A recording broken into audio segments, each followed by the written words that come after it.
What is up, Soul Fam? It's Sandal from Substance Over Style, and welcome to a new video. Okay, so today we're finally doing the video that was requested a couple of videos ago on how to attract a high value man. It was requested by a viewer on my video how to attract a high value woman, in which I answered Spirit of Andy's question. Where he asked, how can I meet a woman who's on a similar awakening path, conscious relationship. I guess everybody wants conscious relationships, especially people who are conscious, right? So yeah, people wanted to know how to attract a high value man. So if you haven't watched the last video, which I just uploaded, definitely watch that one, because that one is a precursor to this one, and it is entitled What is a High Value Man? Oh, excuse me, the lighting is all over the place right now. Yeah, because you can't attract a high value man if you don't know what one is. So you're gonna need to identify the traits of a high value man in order to date one. Now, I actually don't like the term high value man. It's not my term. It's not the term that resonates with me the best, because it's kind of used a lot in the kind of hypergamous community. High value man indicates, because we live in this matrix which is kind of run by the religion of money. That's what people tend to associate with being a high value man, like a high earning man. And I clarified in that video that what I think is a high value man, also known as the divine masculine or the spiritual alpha, as coined by Mark Passio, is a man who has high values, like courage, integrity, right and moral action, the defender, the supporter, the protector, the provider of the feminine. And everybody has these energies. Women and men have masculine and feminine energy within them. So the divine masculine is integrated with his feminine care and compassion. Those are the primary sacred feminine principles. Okay, so if you want to attract a certain person, you have to be the type of person that person is looking for.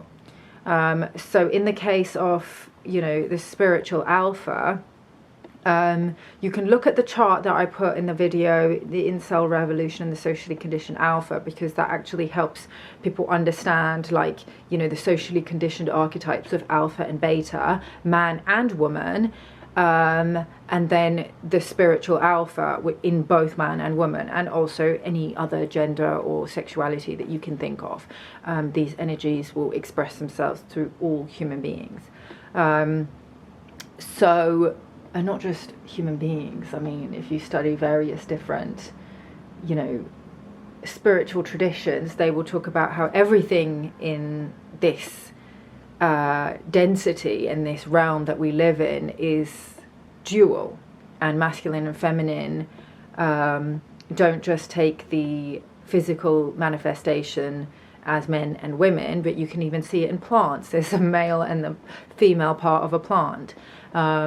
Even just things like thought is the mental plane is the masculine plane, the feeling emotional plane is the feminine plane. So this goes into like occult science and hermeticism and yogic sciences. So if you want to know more about that, then study that. Now there are ways that you can cheat attraction with different people. Anton LaVey talks about it with his personality clock, where even just by looking at somebody's, even their body type, you can see what their particular blend of masculine and feminine is. And you can basically, cheat it using, he talks about how, you can use different fragrances or clothes or changing your own body type to kind of be what that person would find attractive, which is very gamey, but, it is what it is. But if you're wanting to attract a spiritual alpha, those kind of control games and manipulation games and trying to force something are not going to work. They're actually only going to get you somebody who's equally imbalanced and equally manipulative, because you attract what you are, even not necessarily what you are on your most outward expression, but oftentimes your shadow aspects, because we're always trying to integrate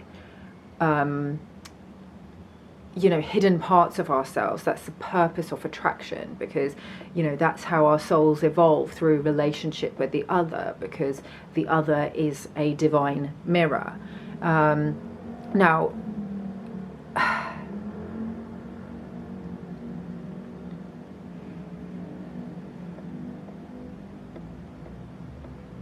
so in order to attract the spiritual alpha, or the divine masculine, who is a man, let me just fix this lighting.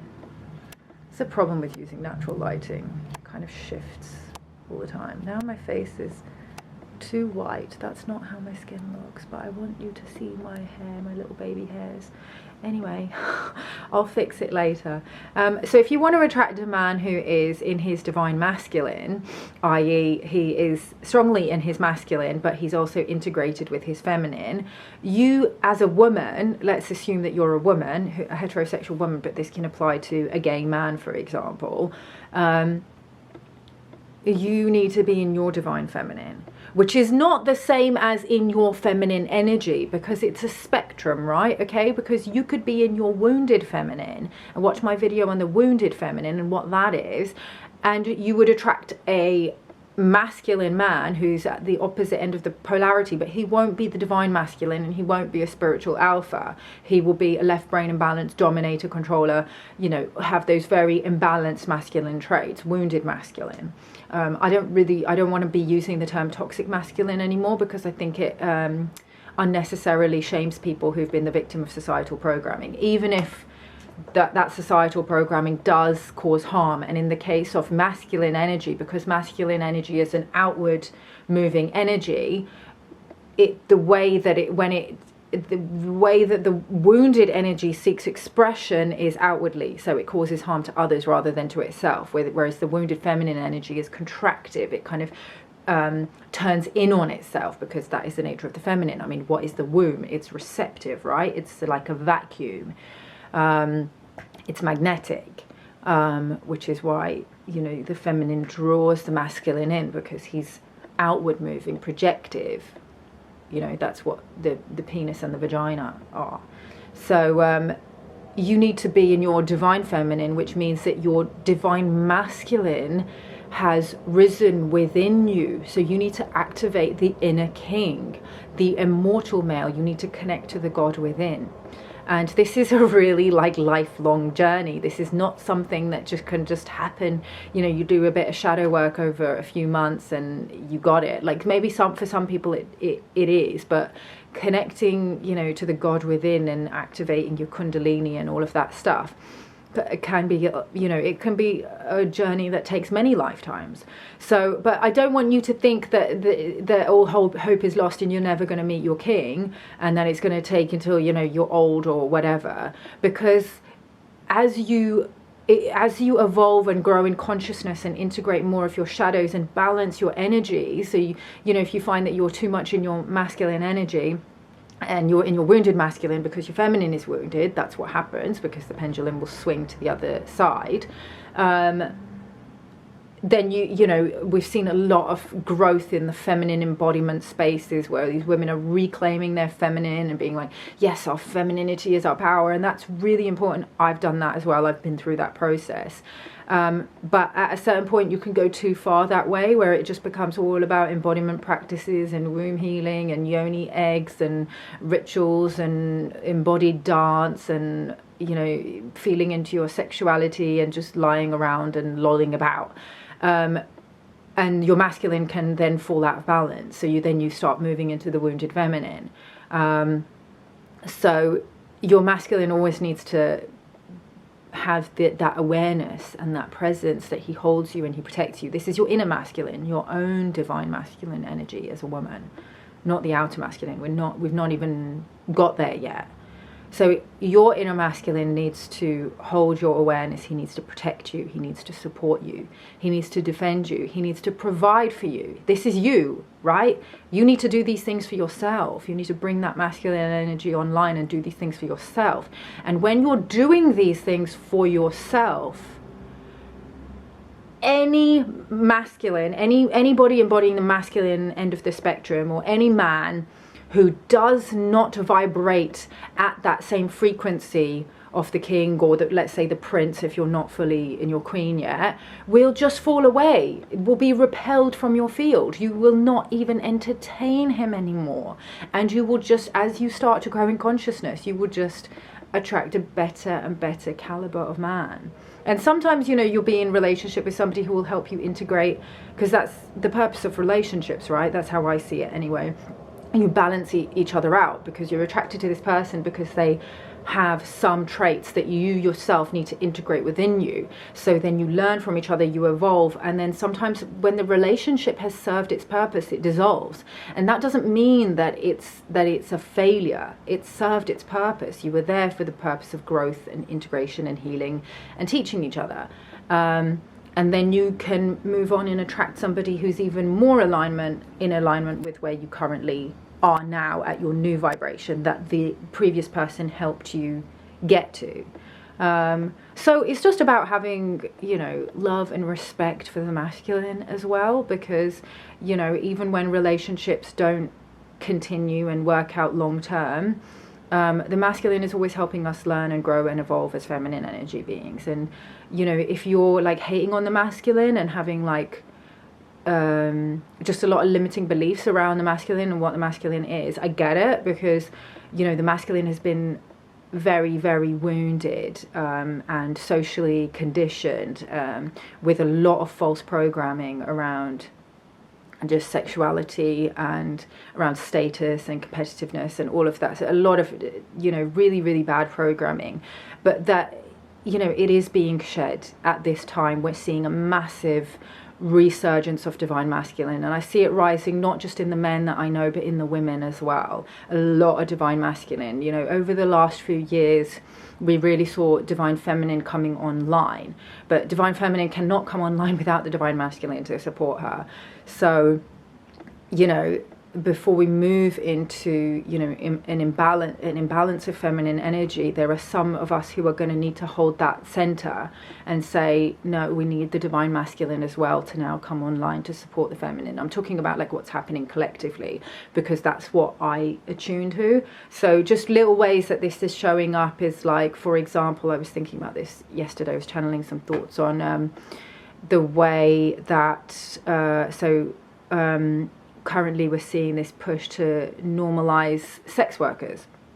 And a lot of people have some very, very strong feelings about that. There's a lot of triggers around it, and it's completely understandable because we have a very like deep ancient history around this practice. I mean, originally they say it's the oldest profession in the world, but what it is now was not what it was in ancient times. In ancient times it was the high priestesses who would practice hieros rites to the goddess. So, you know, she would be in union with the earth. So like, for example, the ancient mystery schools of Isis knew how to channel the consciousness of the earth, of Pachamama. So she was basically in union with the earth, and then she would come into union with maybe like a pharaoh, or, you know, somebody, a man who was supposed to be of high status in the society. And when she would come into union with him, and then that would help to activate him into his king, into his sovereignty through the hieros rites of sacred union. And it's not just sex. Like, the sex is just like one aspect of it. And also sex is not just this binary thing. So what's happening now with sex work is a massive distortion of what the original priestesses were practicing. However, sex workers trying to reclaim their, you know, their identity and their dignity and their, you know, right to take up space in the world is part of the shadow work that we need to do as a collective. Now, I understand that some people, you know, don't agree that it should become normalized and commonplace because it, you know, becomes consistent with declining morals and, you know, the destruction of the family unit and all of those kinds of like more spiritual morals that are consistent with the holy divine union of masculine and feminine. And I understand that. I get where people are coming from, because if people do continue to go to the extremes with that, then we are going to see like a descending timeline, where you're going to see, you know, very young girls become programmed with the idea that this is, you know, normal and acceptable means of earning an income, which, you know, if people want to do that, you know, I as long as people are doing it consensually and from a positive place, do you, but I don't want to see it like marketed at, you know, youngsters, and with all the stuff that's coming out in the media around, you know, elite sex trafficking and all of that stuff and paedophilia. I can just see it going down a very dark path, and I just want to make people aware of that so that they can see and make sure that that isn't happening, because that's the last thing we want. We don't want paedophilia normalized. We don't want human trafficking normalized. We don't want anything that's not consensual to be normalized. I mean, from my perspective as a person who's like very spiritual, and I've studied, you know, various aspects of sacred sexuality from different traditions, I feel like it's a distortion of what sex actually is. I think sex is divine and sacred, and it is the expression, the physical intimacy is an expression of emotional intimacy. And if that emotional intimacy is not there, and the physical intimacy has become reduced to a transaction, I just consider that to be like offensive against what it's about union with God. And I feel like that's just an inversion of what sex actually is. It becomes then, you know, union with the adversary. So, you know, just to put it bluntly. But, you know, people can do whatever they want. People should reclaim and, you know, swing the pendulum which way they want as part of their shadow work. That's fine. And as a society, we collectively need to do a lot of shadow work. But I do think that I understand where it's coming from, because women have been shamed since the feminist movement, have been shamed for expecting that a man provide and protect. And they've been programmed since the sexual revolution, did I already say that, to give away their goods without receiving anything, without receiving support, protection, commitment, you know, all of these things that were a given before, you know, when I understand why we moved away from like religious models, but in religious models, you know, you couldn't get access to a woman without providing her some kind of security. So that had its problems. So now we're swinging the pendulum in the opposite way. But it's become very shameful for a woman to actually expect anything from a man, expect that he court her, expect that he, you know, give her gifts, or, you know, woo her, or, you know, help her out financially. Like, all of this stuff is seen as, you know, prostitution and hoeing, and, you know, it's not. That's also a distortion. That's a massive distortion. This light, like, okay, I'm gonna move here. Yeah, so that's a massive distortion as well, because why should a woman not, you know, if a woman is involved with a man and she is, you know, being intimate with him, why should she not expect that he help her out in her life? You know, he shouldn't just be able to just come over and have his way with her without benefiting her life in some way, you know. And for people who want to reverse it and say, well, you know, she should be helping him, and like, men and women are not the same. And if you think that men and women are the same, don't watch my videos, because I'm not of that mindset. We're not the same. And I understand that there's a binary, that, you know, I'm not thinking about this just in a binary way, and that there's a spectrum and we're all a unique blend of masculine and feminine, but there are certain biological differences between men and women. And yes, I'm aware that there's, you know, intersex and all of that stuff, but at the same time, we have to be able to make certain generalizations in order to kind of understand the collective and what's going on with the collective. But you know, I'm aware that things are not, there's no absolute truths. So yeah, to be, you know, to be a match for a high value man, you really have to be on your own high value journey. You have to be leveling up in all the ways. Like, have you got your shit together? Like, are you on your purpose? Are you treating yourself well? And that includes mind, body and spirit. So, you know, do you have good and healthy loving boundaries for yourself and for other people?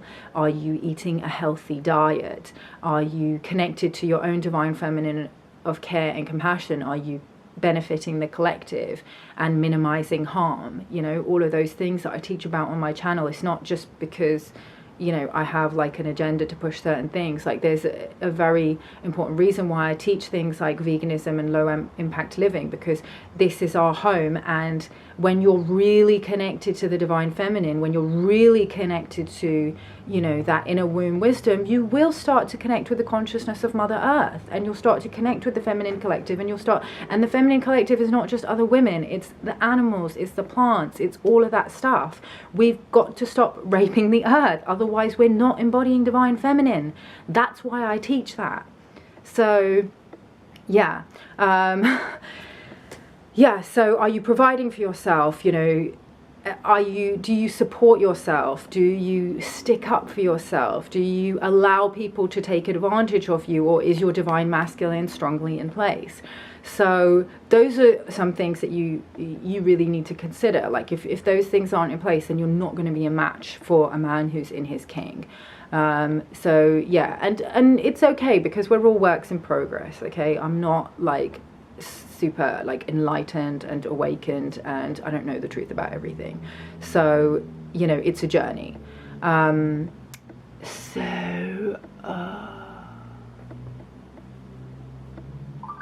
Yeah, that's all I want to say.